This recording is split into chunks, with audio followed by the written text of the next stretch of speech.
Mic check 1 2, what it do? Welcome back to the Mic Check podcast. This is T Word, the People's Champ. Today we're talking about the Texas Longhorns. But before we get into the video, don't forget to like, comment, hit that subscribe button. We sure appreciate that feedback. All right, y'all, let's go ahead and jump right into it. So, the 2023 Texas Longhorns have won the Big 12 championship by destroying the Oklahoma State University Cowboys in the Big 12 championship game, and as such have been selected to the college football playoff postseason as the number 3 seed, putting them above Florida State and Georgia and Alabama. And I think it's a good configuration here. If you watched our selection show reaction podcast, you'll see that Michigan, Washington, Texas, and Alabama were selected. And while I disagree with the teams that are put in the playoff, I believe Florida State earned their spot. I do think that placing Texas as number 1, because they beat Alabama on the field in Alabama. So they deserve to be ranked above them if you're going to include Alabama. But also, I think it poses a better matchup in the first round between Texas and Washington. I think we're going to see a really good game. The only other thing you could have done is thrusted Texas into number 2.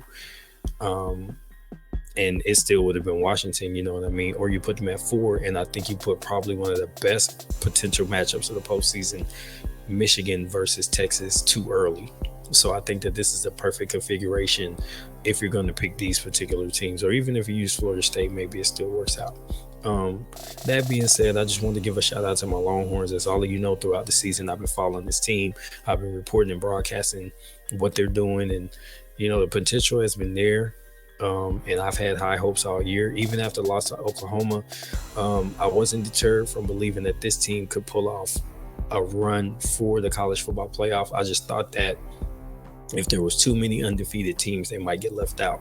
And if Georgia wins, more than likely Texas is left out, unless the committee feels like Texas was better than Florida State, because they're on their third string quarterback and Jordan Travis is out. I don't know how that would have played. I just think from an all point standpoint, Texas has a solid offense, really solid defense. They've got stars at key positions like quarterback, receiver, defensive back, defensive line, and even linebacker. And they've got a coach who's going to produce offensive points. This is a team that consistently averaged well over 30 points a game. So overall, I think that when you look at the totality of their season, if it came down to 4 undefeateds in Texas, I still think maybe Texas got in, and I wouldn't have a strong argument to place against a Florida State fan if they were salty about that particular scenario, because it's like, y'all went undefeated. Y'all won every game. Y'all did what y'all supposed to do. But as far as these Longhorns go, despite a slip up early in October, they came back and they had some rough patches during the season where they had some close games with TCU and Houston, but ultimately they won those games. And then you put a cherry on top of the sundae by defeating Oklahoma State in the championship game, and it wasn't even close. I think the closest they got was like 7-0. Outside of 0-0, they really put a foot in that ass and did everything they had to do. And I've said this on record a few times, Sarkisian was not my favorite coach coming in, but now I'm happy with the hire, and I'm hopeful on what the future looks like, because even if it doesn't end in the championship this year, I think that this team is going to be around to stay, and they could build some type of legacy, because the recruiting will start to come back, because you're making notable postseason appearances and you're getting in games that are meaningful late in the year where things matter, and you're not letting games slip like they did last year. And you just knew that they would turn the corner, and they proved me right.